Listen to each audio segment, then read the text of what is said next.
Hello viewers, Assalamualaikum. Welcome to our new blog. অন্ধকারাচ্ছন্ন দেখতেই পাচ্ছেন আমাদের টিম মেম্বার অসীম। সে প্রতিবারের ন্যায় আমি আর অসীমও এবার সবার আগেই বের হয়েছি। এই দেখুন, কেউ না থাকলেও তারা কিন্তু রাস্তাতে দাঁড়িয়ে আছেন। তো যাই হোক, আজকের গন্তব্যটা যে আসলে কোথায় সেটা এখন বলবো না, এটা আপনাদের ভিডিওতে দেখানো হবে। আপনারা দেখতে থাকুন আমাদের এই ভিডিওটি। আশা করছি এবারের ট্যুরটি একটু অন্যরকম হবে। কেন অন্যরকম হবে সেটাও আপনারা পরে জানতে পারবেন। তো অসীম মনে হয় কিছু বলতে যাচ্ছে, অন্ধকারে তাকে দেখা যাচ্ছে না।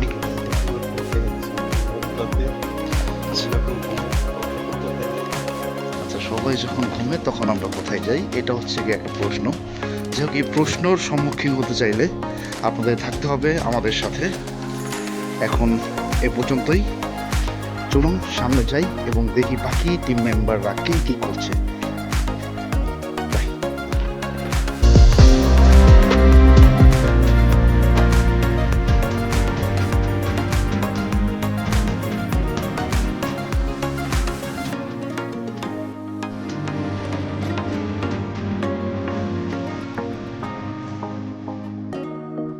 ইতিমধ্যে আমরা চলে এসেছি কুড়িল ফ্লাইওভার হয়ে 300 ফিটের রাস্তায়। প্রথমে প্ল্যান করেছিলাম যে টঙ্গী হয়ে ঘোড়াশাল হয়ে চলে যাব, কিন্তু আমাদের প্ল্যানটি চেঞ্জ করতে হয়। আর তাই আমরা হচ্ছে 300 ফিটের রাস্তাটাই অবলম্বন করি। 300 ফিট দিয়ে আমরা চলে যাবো ইনশাল্লাহ। দেখা হবে স্পটে। সে পর্যন্ত ধৈর্য ধরুন এবং আমাদের সাথেই থাকুন। ইতিমধ্যে আমাদের গ্রুপের আরেকটি মেম্বার রাকিব, দুই রাকিব আর কি, তারা দুই মিতা, তারা চলে আসছে উজানবাটিতে। আমরা এখন অপেক্ষা করব। আমাদের যে প্রাইভেট কারটি আছে, যারা 4 জন বাকি, তারা আসলে গাড়ি নষ্ট হওয়ার কারণে তারা পিছনে পড়ে যায়। রাকিব মামা, কি অবস্থা তোমার? আলহামদুলিল্লাহ। কেমন এনজয় করতেছো? খুব কেন বাবা? বড়দা, আমার কথা হলো, আপনারা আইসেন কি প্লেনে কইরা নাকি? কেন 80, 85, 90-তে টাইনাও দেখি আপনাকে চোখের সীমানায় নাই আপনারা। কি বল, আমরা তো আমাদের তো 80 ছিল না, আমাদের 60-70। তুমি রনি, তুমি বলো কত হয়েছে? আমরা 60-70। 65-70। তোমার কি মনে হয় বলো? আমার প্লেয়ারনে জিজ্ঞেস করো আমরা কততে চালাই, তোমাকে কত হয়েছে? আমরা 80, 90। 90? হ্যাঁ। এইটা চাপাবাজি করো না, আমাকে তো 90 ছিলই না, আমাদের তো 90 নাই। হালা একটা থাবড় মাইরা ঘুরে ফেলামু। গাড়ি ঠিক হয়েছে কিনা রাকিব? আমি তো লোকে বই বাই সেট করতেছি, আমার কেরাল কয় তুই মিস্ত্রিতে আইনা দে, আমি মিস্ত্রিতে একটা। হ্যাঁ, ওরা আপাতত আসতেছে। যাই হোক, ইতিমধ্যে আমরা 3টা বাইক যে 6 জন চলে আসছি, আর বাকি 4 জন আসলে যে প্রাইভেট কার আছে, প্রাইভেট কার সমস্যা হওয়ার কারণে একটু পিছনে পড়ে যায়। আলহামদুলিল্লাহ গাড়ি ঠিক হয়েছে, শুনলাম, খোঁজ নিয়েছি, চলে আসবে কিছুক্ষণের মধ্যেই। তো এখন আমরা এখানে একটু সবাই মিলে ওয়েট করি। কি বলো ভাইয়া, ওয়েট করার উপায় আছে আর কোনো? হ্যাভে নাইস জার্নি। তবে আলহামদুলিল্লাহ একটা জিনিস কি জানো, কি বলো? সেটা হলো কি আজকের ওয়েদারটা আমাদের মানে একবারে মাশাআল্লাহ ওয়েদার। যাক, আলহামদুলিল্লাহ আসলে ওয়েদারটা ভালো আছে। যাক, আমরা এখন আসি আসলে হোটেল উজান ভাটি অ্যান্ড রেস্টুরেন্ট। এখানে আমরা সকালে নাস্তা করে তারপরে আবার যাত্রা শুরু করব শ্রীমঙ্গলের দিকে। আশা করছি সেই পর্যন্ত সাথেই থাকবেন। যাই হোক, বলেই তো দিলাম, ফার্স্টে বলেছিলাম আসলে কোথায় যাচ্ছি সেটা বলবো না, আপনার জন্য সারপ্রাইজ রয়েছে। তো যেহেতু বলে দিই শ্রীমঙ্গল, ঠিক আছে, শ্রীমঙ্গলে কোন রিসোর্ট বা কটেজে উঠতেছি সেটা আপনাদের দেখার জন্য ভিডিওতে থাকতেই হবে। আশা করছি থাকবেন এবং শেষ পর্যন্ত দেখবেন।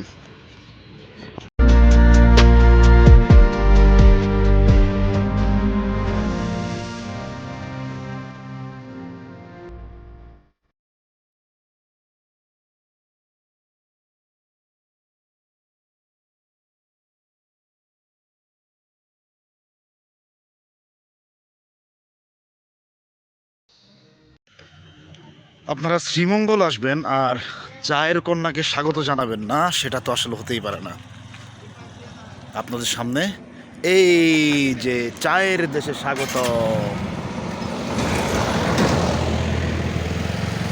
এই যে দেখতেই পাচ্ছেন, হয়তো আমার পিছনে রোদের কারণে হয়তো অনেক কিছু দেখাচ্ছে না, আমি আপনাকে ব্যাকপার্টটা দেখাচ্ছি। এই সেই চায়ের দেশে স্বাগতম, জেলা প্রশাসন, মৌলভীবাজার, সৌজন্যে সাতগাঁও চা বাগান, স্বত্বাধিকারী আহমদুল কবির।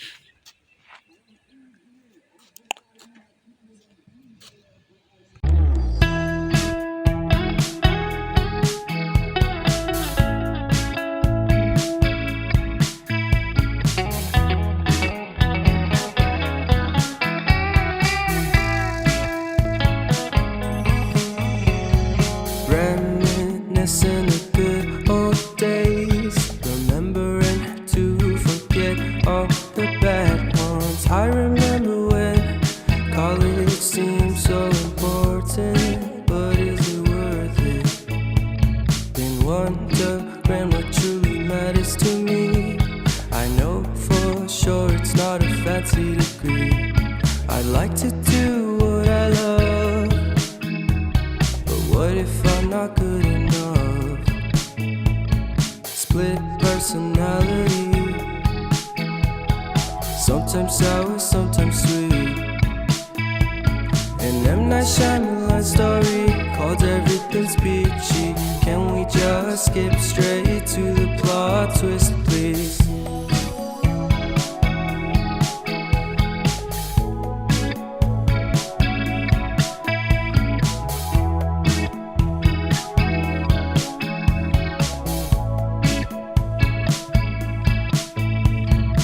Life's all about balance, and real love takes practice. We know accidents happen, but my love's on purpose. Reciprocate the feeling, find peace beneath the surface. ইতিমধ্যে আমাদের আরেকটি গাড়ি চলে আসছে। এখানে দেখতে পাচ্ছি ভাই পার্কিং এখানে অনেক কষ্টের পর শেষমেশ আমার ভাই ব্রাদার সব চলে আসছে। ভাই কি অবস্থা আপনাদের? আলহামদুলিল্লাহ, কেমন কাটলো ভালো না, খুবই দিনকাল? টোটল আপনারা বেমানি করছেন। কেমন গেল ভাই? গেল না ভাই? গাড়ি আছে বেমান সব ভুলে যায়, কি বলে যায় সবাই ভুলে যায়, মনে রাখছে ব্যাপারটা। আমি এই জায়গা আছি, মাথায় রাখিস। ভুলে যায়, সবাই ভুলে যায়। অবশেষে আমরা চলে আসছি নিসর্গ নীরব ইকো রিসোর্টে, যার অবস্থান শ্রীমঙ্গল রামনগরে। দেখতে পাচ্ছেন আমার ট্যুরমেট যারা যারা ছিল সবাই আগে যাচ্ছেন। ওই সামনে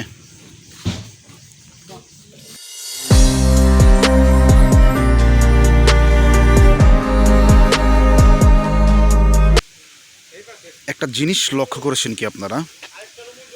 নামের সাথে কাজেও যেন তেমন মিল। নিসর্গ নীরব রিসোর্টটি আসলেই খুবই নীরব, শুনশান। সবচেয়ে বড় মজার বিষয় হচ্ছে আমরা যেই কটেজটাতে উঠেছি, মানে এই যে এইটাতে, এখান থেকে নামলেই সুন্দর করে এই যে দেখতে পাচ্ছেন একটা ঝিরিপথ। এই ঝিরিপথে অবশ্য আপনাদের নিয়ে যাব। আমরা মাত্র যেহেতু আসছি, একটু রেস্ট নেই, ফ্রেশ হয়ে দেন এই ঝিরিপথ দিয়ে কোথায় কতটুকু যাওয়া যায় সবগুলো দেখাবো। মজার বিষয় হচ্ছে এইখানে জাস্ট আমরাই, মানে আমরা যে টোটাল হচ্ছে 11 জন আসছি। এই যে এইখানে 2টা রুম আছে, আর এইখানে একটা রুম আছে। এই 3টা রুম হচ্ছে গিয়ে আমরা উঠছি আর কি। আর এদিক দিয়ে একটা সাঁকো চলে গেছে হয়তো কোথাও, এইটাও আপনাদের দেখানো হবে ভিডিওতে। ওভারঅল নিসর্গ নীরব রিসোর্টে সমস্ত ডিটেলসগুলো আপনাদেরকে একটু করে ভিডিওর মাধ্যমে দেখানো হবে। আশা করছি ভিডিওটা আপনারা প্রথম থেকে শেষ পর্যন্ত অবশ্যই দেখবেন। মনে হচ্ছে যে আপনাদের জন্য অনেক উপকার নিয়ে আসবে এই রিসোর্টটি। হয়তো আপনারাও ফ্যামিলি বা ফ্রেন্ড সার্কেল মিলে এই রিসোর্টে ওঠার পরিকল্পনা করবেন এই ভিডিও দেখার পর। আশা করছি এটা হবে আর কি। যাই হোক, এখন আপাতত যেহেতু আমরা আসছি, একটু রেস্ট নেই, ফ্রেশ হই, তারপর পুরো রিসোর্টটি ঘুরে আপনাদের দেখাবো। ধন্যবাদ।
আপনাদের সকলের সুবিধার্থে আমি নিসর্গ নীরব ইকো রিসোর্টের যে বিলবোর্ডটি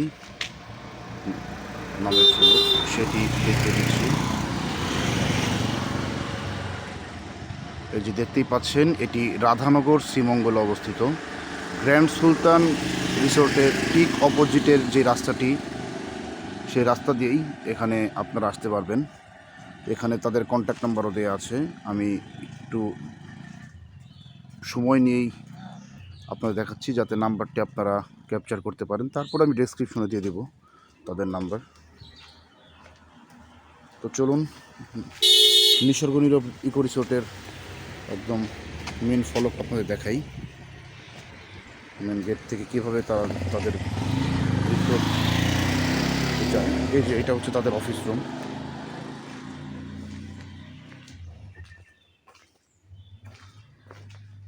সামনে যে দেখতে পাচ্ছেন এটা হচ্ছে তাদের ডাইনিং রুম।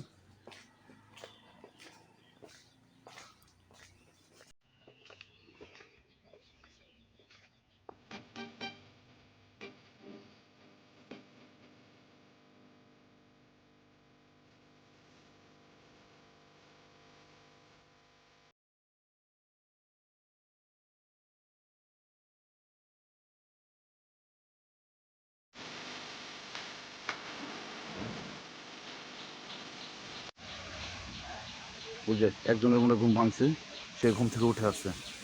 জাহিদ ভাই ঘুম কেমন হইলো? এত ঠান্ডা ভাই এই এলাকা আর কি। আমি ভাবছিলাম প্রথমে আইসা যে আসলে ইকো রিসোর্টে আমার থাকার অভিজ্ঞতা নাই কখনোই। আমি ভাবি নাই যে আসলে আর কি এই ইকোসিস্টেমে এত প্রাকৃতিক যে ঠান্ডা লেগে যাবে এটা ভাবি নাই। আমি প্রথমে আইসা আসলে ভাবছিলাম যে রুমে কেন এসি নাই, এই প্রবলেম ওই প্রবলেম আমি খুঁজতেছিলাম। এটা একদম লিটারেলি সত্যি কথা। আমি চিন্তাই করতে পারতেছিলাম না এসি ছাড়া রিসোর্টে কীভাবে থাকবো গরমে, এত রোদ। কিন্তু যেই হচ্ছে বিকাল থেকে সন্ধ্যা নামতে শুরু হইলো, আমি জাস্ট কল্পনা করতে পারি নাই যে এত ঠান্ডা পড়বে। রাতে ব্ল্যাঙ্কেট নিয়ে ঘুমাইতে হয়েছে, তাছাড়া কোনো উপায় ছিল না ব্ল্যাঙ্কেট নিয়ে। আর একটা প্রবলেম আছে, নাই বলবো না, প্রবলেম হচ্ছে প্রচুর মশা থেকে খালি একটু রক্ষার জন্য মশারি টানাইতে হবে, তাছাড়া কোনো রকমের কোনো প্রবলেম নাই। এই এত গরম হোক রোদ হোক কোনো সমস্যা নেই। রাতে শ্রীমঙ্গলে বৃষ্টি পড়েই, এটা দেখে আসলে খুব অবাক লাগছে যে এত ঠান্ডা পড়বে এটা ভাবতে পারিনি। আমার লিটারালি সর্দি লেগে গেছে, সকাল থেকে হাঁচি দিচ্ছি। এই তো ওভারঅল আর কি সকালবেলা উঠে যে এত সুন্দর ভিউ, পাশে ঝিরির যে শব্দ, ও এটা আসলে বলে বোঝানোর সম্ভব না ভাই। খুবই গতকালকে মজা যে লাগছে। আসলেন ভাই, গতকালকে থেকে আজকে পর্যন্ত আপনার কেমন লাগলো? কই কই ঘুরলেন? গতকালকে আস্তে আস্তেই তো আসলে দিন শেষ হয়ে গেছিল। 8 থেকে 9 ঘন্টা জার্নি করে ফেলছি আমরা, এটা একটা প্যাথেটিক বিষয়। তাছাড়া ওভারঅল শ্রীমঙ্গলের আশেপাশে যেখানে ঘুরলাম না কেন সব জায়গাতেই ভালো লাগছে। মনোমুগ্ধকর পরিবেশ, চারপাশে খালি সবুজ আর সবুজ ছাড়া কোনো কিছু দেখা যায় না। আর এই তো ভালো লাগছে, খুবই ভালো লাগছে। রাস্তাঘাট, আশেপাশে মানুষ, এলাকার মানুষ থেকে শুরু করে সবাই খুব সাপোর্টিভ। এবং এখানে সবচেয়ে বিষয় যেটা বাংলাদেশে আমরা মনে করি যে সাজেক হয়তো বা সবচেয়ে সিকিউর প্লেস আমরা বলি, কিন্তু আমার কাছে মনে হয়েছে সাজেকের পরে শ্রীমঙ্গলও খারাপ না, শ্রীমঙ্গলও যথেষ্ট সিকিউর। আর বিশেষ করে এখানকার ট্যুরিস্ট পুলিশ আর কি প্রশাসনিক ব্যবস্থাটাও খুব ভালো। রাজকীয় স্টাইলে দাঁড়িয়ে আছে, বসে আছে আমার মামা। এই যে আপনি যে রাজকীয় স্টাইলে বসে বসে দাঁত ব্রাশ করছেন, এই যে শ্রীমঙ্গল আসলেন, আপনার কি এটা প্রথমবার না দ্বিতীয়বার? এটা আমার প্রথমবার। কেমন লাগলো এই ট্যুরে আপনার এসে? সব কিছু মিলে আলহামদুলিল্লাহ। ভালো করে বলেন, রিসোর্ট সম্পর্কে একটু কিছু বলেন। এই যে সারাদিন ঘুরলেন ফিরলেন, খাইলেন দিলেন, ঘুমাইলেন, আচ্ছা লেটা মাইরা ঘুমাইলেন, আচ্ছা তারপরে হচ্ছে কিছু উঠলেন, উঠার পরে আপনার মানে মনের যে ভাব মূর্তি সব বলেন। আপনি মাস্টার মানুষ একজন। প্রথমবারের অনুভূতি একটু বেশি হবে, এটাই স্বাভাবিক। আমরা অনেক দিন পর আমরা বন্ধুরা, বড় ভাই সবাই একসাথে আসলাম এবং আমরা খুবই এনজয় করেছি। সব থেকে বেশি এনজয় করেছি সেটা হচ্ছে আমরা এবার ট্যুরটা একটু অন্যভাবে দিয়েছি। আমরা কেউ প্রাইভেট কারে, কেউ বাইকে, এবং আমরা যখন রিসোর্টে এসেছি, আমাদের রিসোর্টটা এত সুন্দর, প্রকৃতিতে ঘেরা, চারিদিক খুবই মনোরম পরিবেশ, এবং আমাদের ঘরগুলাও ছিল খুবই প্রাচীন যুগের মতো, টিনের ঘর, ভিতরে বেড়া, এবং আমাদের পাশে একটা ঝিরি আছে, এবং প্রকৃতি এতটাই সুন্দর, প্রত্যেকটা গাছ এই রিসোর্টে আছে। আমরা সারাদিন ঘুরেছি, সারা রাত আড্ডা দিয়েছি, সব মিলিয়ে আলহামদুলিল্লাহ খুবই ভালো একটা সময় আমাদের কেটেছে। এই তো। আপনাকে অসংখ্য ধন্যবাদ মামা, আপনার মূল্যবান সময় দিয়ে আমাদের সাথে থাকার জন্য। আপনাকেও ধন্যবাদ। একটু ভিতরে অবস্থা দেখে আপনাকে, এই ভিতরে দেখাবি রুয়ানি আছে দেখি।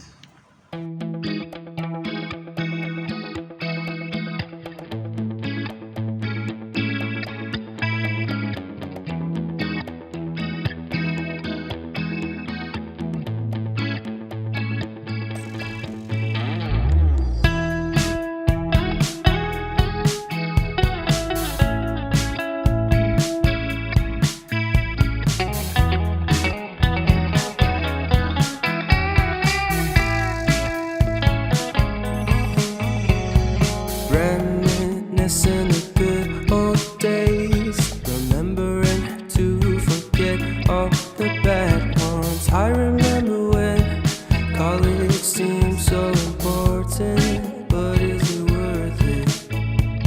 Been wondering what truly matters to me.